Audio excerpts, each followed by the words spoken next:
Welcome to Fight City NYC. Check us out at www.fightcitynyc.com and find us on Facebook. My name is Ben Chan, and to my left, I've got Aris Pina. We both work for CompuBox. We do Punch-On. We're the sexiest statisticians in boxing. And we're also joined by Francisco Guzman, who I'll be talking about later on some of his predictions for this week. And this week we have a special guest. We've got the dapperly dressed Tor Hamer, born and raised in New York. He's had 13 fights and he's 12-1 with 9 knockouts. One of the top American prospects in the heavyweight division. So Tor, why don't you tell the audience a little bit about your background, where you're from, what you've done? Well, I grew up in New York. I went to, actually, I graduated from Beacon right up the street on 61st Street. Nice. Out of the public school. My dad was very strong in education as a kid. And after that, I went to Penn State up in Pennsylvania. And while I was there, I started boxing. And I enjoyed it until Lou DiBella came along and offered me a whole song to dance in the future. So I said, you know, economy's bad, I can't buy a house, and why not go box? Mm-hmm. Of course. Cool, and we also hear that right now you're sparring with one of the top heavyweights, Thomas Adamek. How is that going? That's going real well. Thomas Adamek came up from cruiserweight divisions and actually 78 as well. He is going to fight Vinny Matalone, another New York native. Strong guy. I'm not like Vinny Matalone. I keep reminding you of that. You know, I'm a quick guy. I'm smaller. I can't punch out of a paper bag. But for some reason, I guess sparring is pretty much light in the city and in Jersey.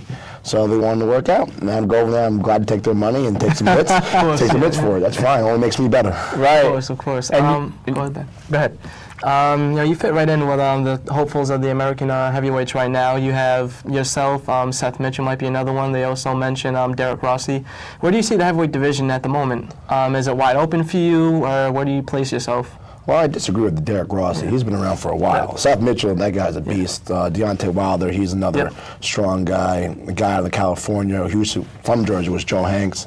There's a couple of us who who've come along, but each of us are taking our own path to the upper divisions. We're not going to see each other for TV fights. You know, we keep pretty strong distances, but it's very interesting because every time I fight somebody, one of them fights them afterwards. Exactly. I never fight anybody they fought first. You know, I always find them very, very curious, and some of them have been boxing longer than I have.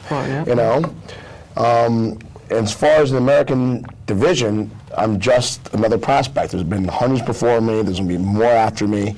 And until I really prove that I belong here, I'm just a prospect.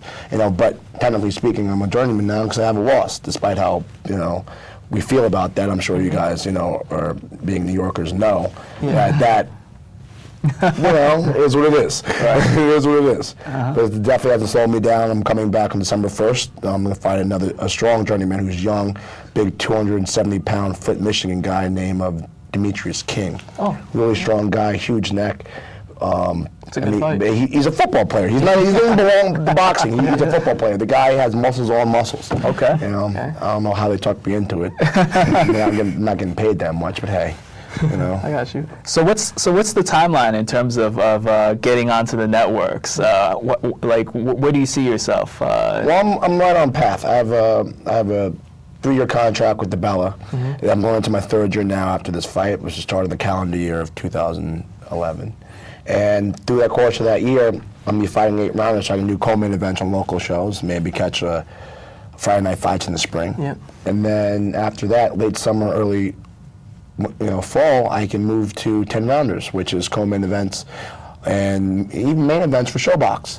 Which, you know, as you already mentioned, I have a pretty good prospect of a good following, and I'm visible. So there's a lot of guys who want to make a name to fight me with names, which means it's very easy for networks to buy some of my fights because so many guys want to beat me up. Well, we'll be looking forward to your next fight on Broadway Boxing and to seeing you on the networks.